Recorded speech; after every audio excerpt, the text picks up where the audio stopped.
it is your buddy, Peace and Harmony with you here today. Much love going out to all the beautiful empowered harmonizers.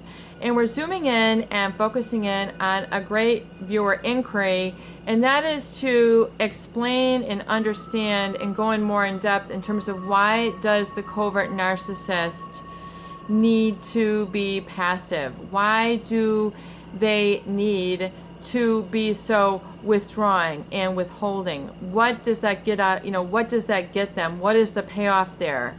Why are they sort of lack of complimenting you? Why aren't they giving you the positive validation? Why aren't they why do they lack expressiveness in this? And this is really sort of what I develop here on the channel, is not only understanding the dynamics or the personality traits of these individuals, but also how it affects you and the cause that creates the effect of being hurt, of being wounded, of being neglected, or sort of being unacknowledged, and then how that sort of proliferates into other areas of your being, sort of, in your personality, and then how you personally, chemically, and emotionally react, and then how that affects your life, and then how to heal through it. So when we talk about the covert narcissist and the passivity, the withholding, the withdrawing of the obvious. So what are some examples? Compliments. You look so beautiful today. You smell so good. What are you making there? What are you cooking? That looks so good. Thank you so much for taking out the garbage. Thank you so much for picking me up today. Thank you for the kind, beautiful card. I appreciate that. Thank you for the gift. How are things going with you? It's like they can't really sort of drop their own burden of themselves. There's a passivity. There is a withholding. There's a withdrawing of the good.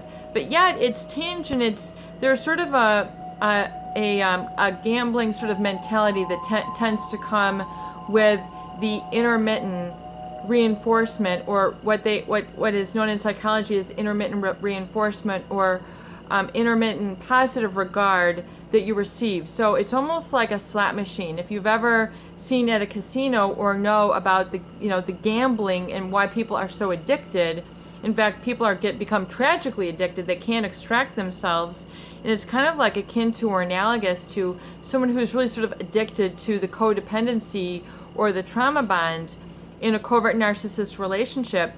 And that is really sort of the intermittent reinforcement, meaning that there's the smile, there's occasionally the eye contact, there's occasionally the gift, there's occasionally the hug, but it's not really sort of in depth. It's not really ongoing. You feel that it's maybe ingenuine, disingenuous, or superfluous, or another word. You can tell I was an English major in college as well as psychology. So there's it's sort of gratuitous in nature. And yes, Peace and Harmony does use the vocabulary. Gratuitous meaning like it's just thrown in there for good measure. So, it's just like you've heard of gratuitous sex. In other words, it's very superficial.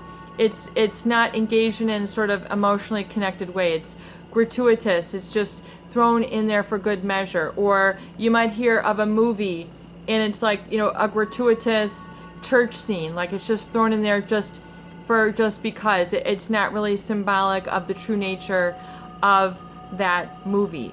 It's gratuitous. You can look that up. But there's a feeling of, why is there this withholding? And this really is kind of like the covert narcissist. You can almost make it akin to if you've ever gone into a department store and you're like, can you please show me where the men's ties are? And then, someone's like at the cosmetics and they're like, it's not my job. I mean, they just won't go out of their way. They're just sort of smug, arrogant, and they're just sort of, it's not my job. I'm not doing that. I'm not giving you the information. I'm not showing you where that is. Even though they might know, it's just because they don't have to. If they don't want to do something, they're not going to do it. If they don't want to say something, they're not going to say it. If they don't feel like it, it's not their job. So it's really kind of like the covert narcissist feels like their only job is to be, there for themselves. And yet, there is something very important in life where you have to be true to yourself. But what ends up happening because of this, you end up being false to yourself or negating that own inner voice that says, you know what? Something ain't right here. I deserve better. I need better. I need more. I need something here. Yet you can't always articulate it because it's so, it takes really sort of some wisdom to know that something is awry here. And then oftentimes it's very difficult to confront the covert narcissist, especially if you're not confrontational. There's a lot of personality types who don't like a good fight. People who are, who are narcissistic or who are really sort of, who are covert narcissistic or on the borderline, they love to provoke. The psychopath, they love, they don't have a problem with negative validation. They don't have the real overt borderline individuals and overt narcissists, there are other people, we don't even have to put a label on it here, but there are people who like to fight. They want to challenge you. They want to confront you. They're very confrontative. And they're very they have this meanness about them. The bully, so they're just going to sort of fight and try to intimidate you down, talk you down. So the covert narcissist is sort of kind of like that, but on a quiet manner. And so that, they're so recessive, they're so retreating that you can't really confront them. It becomes very unnatural. And so if you're, unconfrontational as a person, and so then you will just put up with this. In other words, when you then you develop a high degree of tolerance to that intermittent reinforcement. So then your standards become one of intermittent reinforcement where, yes, there's always, there's immediate gratification in relationships. There's long-term gratification in relationships. But then you really sort of begin to, there is no immediate gratification or there's intermittent gratification. And that's a very interesting concept, I feel, when we look at relationships that are either immediately reinforcing. You've got that, just like when you eat something and you're hungry, that's called immediate gratification or immediate reinforcement. And then there's long-term gratification where it's like, being committed to something and then, getting rewards after several weeks or several months. There's long-term gratification. So it's kind of like, you don't want to eat all the chocolate because you don't want to get super fat. So you're able to spread it out. So that's like long-term gratification and long-term reinforcement. So the problem with this then is the withholding is to understand that they're really not giving you that which they're capable of. They want to withhold because it gives them a sense of power, self-esteem, and control and sort of superiority over their environment. And so that's how it's just kind of like in one ear, out the other. It's not valuable to them. So that's why you feel unvalued, is because of this withholding. And it's this sort of passive treatment that you feel that you're not valuable as a person. You're not, valued for who you are. There's this sort of, find someone else who can do that for you or who can guide you or give you the love. It's not my job. It's kind of like the person at the perfume counter who's like, that's not my job. Even though they know what, to give you the obvious. So what are some other examples?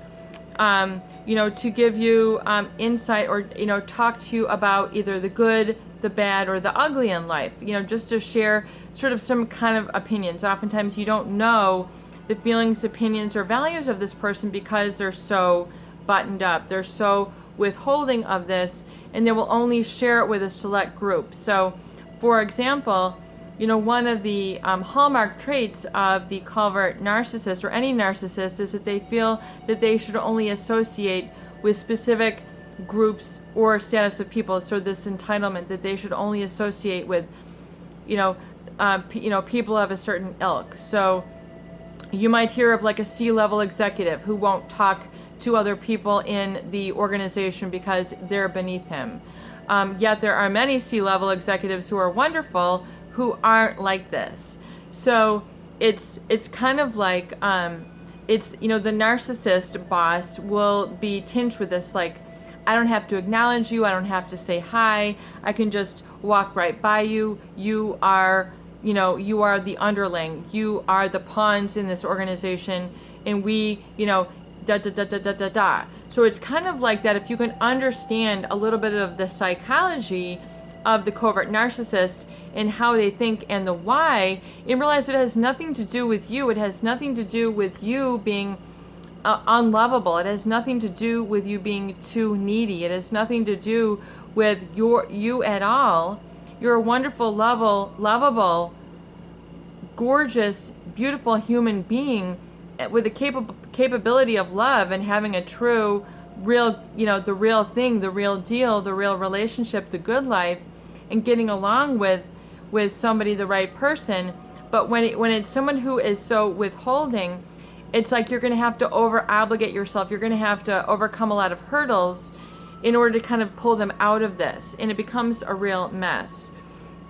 So it's the giving, it's the withholding that is sort of their quality to endear to, well, I should only, you know, give this to people of a specific intelligence or income or da da da da da. In other words, they have qualifications like a checklist, you know, da da da da da. I'm only going to associate with this and this and this. It's coming from a state of judgment and self-judgment. In other words, I'm, you know, just like in business, I'm not going to do business. You know, send me your C-level executive. I want to be surrounded with people who are also C-level like me. So that's very common in business, that those people who are the presidents of corporations, the VPs, the top level senior managers, the business owners, CEOs, CIOs, COOs, all the titles, they usually generally only want to relate with those executives who are at their level. So it's kind of like which is common in business, which is important, you know, oftentimes because they want to share more sophisticated information with each other, and they are on the same wavelength, they're on the same terminology, you know, they're at that high level. In other words, they've worked their way up to the point of wisdom and knowledge and being a specialist and proficient at their field, so they would warrant that, and that would be meaningful, so they can help drive the organization forward in other ways that other people don't understand, so they can pull things forward. So that's sort of kind of like how they are. But yet, you know, if you're in a relationship with them, you know, you shouldn't have to feel like an employee. In fact, I had one client say, you know, I felt like I was their employee. I mean, you know, if you're in a relationship, you should not feel like you have to clock in and clock out. You should not feel like you're there to do a job, you know, or that you're not ever able to have fun. So there's relationships where it's been like you're there like to work for them, like sweep their driveway. You're there to like make their dinner. You're there to clean their bed, whatever it is. You know, you're there to do their dirty work, but yet you can't get to the good stuff. You can't go and have fun. You can't go to the movies, dinner, festivals. You can't, you know, do those activities together. And you feel like those are reserved then for somebody else, or they won't share those with you. So there's this exclusivity, I think, is sort of the hallmark trait of the narcissist. So it's important to understand, you know, that this is very traumatic, and it is very traumatic to feel subjected to this aspect in the relationship. But so that's sort of an important aspect or fundamental component of the covert narcissist, the red flags, and why, I guess the why then, and then if you look at the effect, and then so you can identify the effect by how you feel. But oftentimes you can't give time to how you feel when you're in the relationship, because you're always trying to tune into how they feel, what they want, what, you know, and then you're trying to prevent sort of, you know, the relationship breaking apart, so you're working even harder. So this hard work that is involved in the relationship for the covert narcissist, if you work hard in relationships, you want it to go somewhere. You know, you want to be able to do things together. You want to be able to have holidays, birthdays, events, just, it should be kind of there. It should be a present there thing. It should be, you don't have to worry, are we in or are we out? Are we broken or are we fixed? Are we this or are we that? There's all this confusion.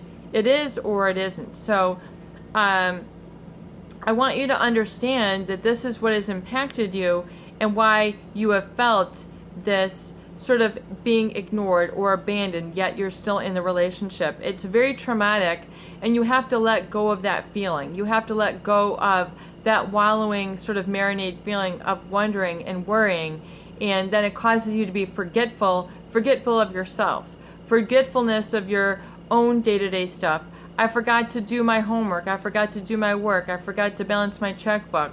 I forgot to live my life purpose. I forgot to go where I'm going in life. I forgot to be me. All this time you become forgetful of all what's important to you, and it's just, it just can be gone. It can just be relegated to the land of the forgotten unless you pick yourself up and you recover and use the tools here that we discuss on the channel to put your life back in action, your life back in flow, your life back in momentum. And so that is what we need to do now, is to get that sort of, not that pressure, but that attention to your own center, that you need to be the center of your life and not this person. It's very difficult to sort of extract yourself from being overly attentive to a covert narcissist, because there's a lot of reward that comes with always sort of being forlorn, or being, wanting more for them. So there's this always like, you're sort of addicted to the wantingness. You can be very addicted to this. This is a very addictive feeling, like I wonder if, and it, it can become tinged with the uncertainty yet with hope. This can be highly addictive, and then you're always kind of working and hoping for that, but yet the fruits of the relationship should be there, i.e. the loyalty, i.e. the attentiveness, i.e. the affection should be there. Those are what you should have in a positive, functioning, healthy relationship. And if you don't have those, then it's not worth giving your heart, mind, and soul to. You need to remember that. You need to recognize that, and you need to learn that. The section in the recovery journal is very important, lessons learned. You need to acknowledge and validate this and write this down in a tablet for yourself, so you have this moving forward. So you're not always wondering, why am I off track? Look at your lessons learned and seeing if there's something that you forgot that you remembered that you have to learn, if you will. So it's kind of like jutting out and trying to get your attention. You kind of need to kind of move your life, like physically, you need to pull yourself forward, like pulling a sliver out. You need to kind of get that thorn out of your side in order to really move forward and not feel painful. You need to feel joyous, liberated. The sensuousness has to come back to life, where you resensitize yourself. I talk about in the book, resensitizing yourself so you have a sensuousness with life. Food tastes better, music sounds better, the wind feels better, all your senses are alive and tingling again, because you're not so focused on, and the ruminations are no longer, taking up your focus. You've let those go. You've let those subside. You've extinguished those totally, and now the promptings of your mind, body, and spirit are thrusting you in a whole new direction, and your senses are alive. You're now coming back to your senses. You're now seeing the beauty in things. You're now feeling the beauty in things. You're now a sense and akin to what really drives you, and you're not really stuck in the suffering and that lack of, that passive mentality where you're passive with yourself, because the covert narcissist is so passive. So you're now becoming more proactive within the fundamentals of yourself, and even getting up and going walking, getting up and going jogging, running, yoga, stretching. That is all liberating of what is holding you back and the energy that is stuck. So the healing is all about releasing that energy which is stuck. Why don't you get your bike? Why don't you, get on, that tractor or that mower or whatever it is? Why don't you get on, why don't you get into that car? Why don't you get a new car? Why don't you make these new changes for yourself? Why don't you get that motorcycle that you've been wanting to do? Or why don't you get that that Trek mountain bike, or that 10-speed touring bike, depending on where you're at. Why don't you just go for a ride or a boat ride? Why don't you go out in canoe? Why don't you go out and get in a motorboat, or begin to take a little tour or exploration of your local area? Or why can't you go for an hour and a half on a recovery date and just let the wind blow through your hair and just sit at a park and just look at the beauty around you? Gaze upon a tree for a few minutes. Why don't you slow down to speed up? Why don't you look at the beauty of a flower for like 2 minutes? Like, just look at a flower. Look at a tree for like 5 minutes. Gaze upon the water for 5 or 10 minutes. When was the last time you did that? Everybody is so caught up on their phones and the negative news that you're not even looking at the beauty around you. Or look at the beauty of a beautiful relationship, a truly in love couple, a truly beautiful person who has heart, mind, and soul, and look at that person, or read that biography, or that biography about someone who is a true mentor or a miracle or a genius or something like that. Why don't you uplift your senses and get out of that passivity and honor yourself, that you are the most important. You are sublime. You are magnificent. You are wondrous. You are miraculous. And bathe all your cells in that feeling and that attention and that light energy, that sort of sparkling light energy moving through you. Drinking the sparkling, look at all the different wonderful beverages that are out there now today in the information age, and we have an abundance and just an abundant amount of different beverages. Even 10-15 years ago, water was not even on the supermarket shelves. You'd get the big tall bottles of Coke, and carry those, how many ounces those big tall bottles were. You didn't have anything but pop. I mean, there are so many different wonderful beverages. Go and look at your beverage aisle and go and pick out a new sparkling clear beverage. Chill them on ice. Get yourself a new glass. Treat yourself like a king or a queen. Chill that glass. Put it in the freezer. Pour a new sparkling beverage. Give yourself the good life. Resensitize and make more sensuous your senses so that you honor and take care of yourself. This is where you're then the recovery date is kind of like you're dating yourself. You're giving yourself that which you want, that validation, that acknowledgement that you look beautiful today. You feel wonderful. But you say it in the I am. I feel beautiful. I feel amazing. I look beautiful today. I look handsome today. I look strong today. I look in shape today. I'm okay with me today, and that's all that matters. So this is going to get the energy going. It's all about getting that, and it can be very scary for people to heal. It's like, oh my God, like, I'm healing. What now? You keep it going. You keep the fire ablazing. You put another log in, and you get that passion about yourself. And just like now, we're consuming air. Air is all around you. It is lighting that passion, igniting that within you.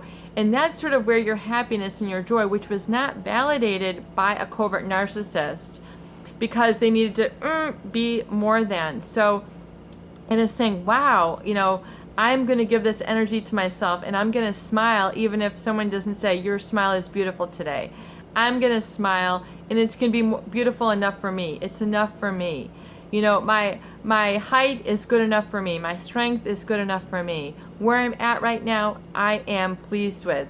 And I'm going to take myself to that next level, and I'm going to do that on my recovery dates, and I'm going to give myself that which I have been pining for, which I've been desiring for. And that's the recovery date, is so that you enforce it and make it happen. And it is, giving that which you need, not what you've been telling yourself that you're not.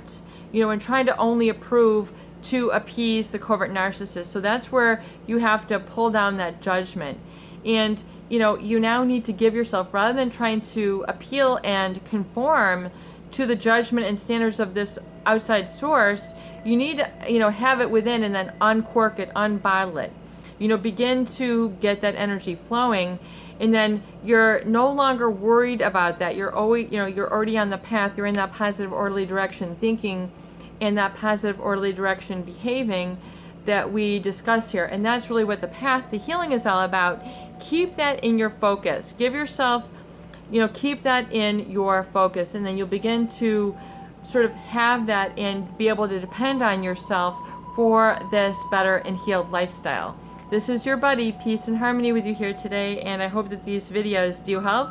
Please share and please subscribe for more great tools, videos, discussion, and support.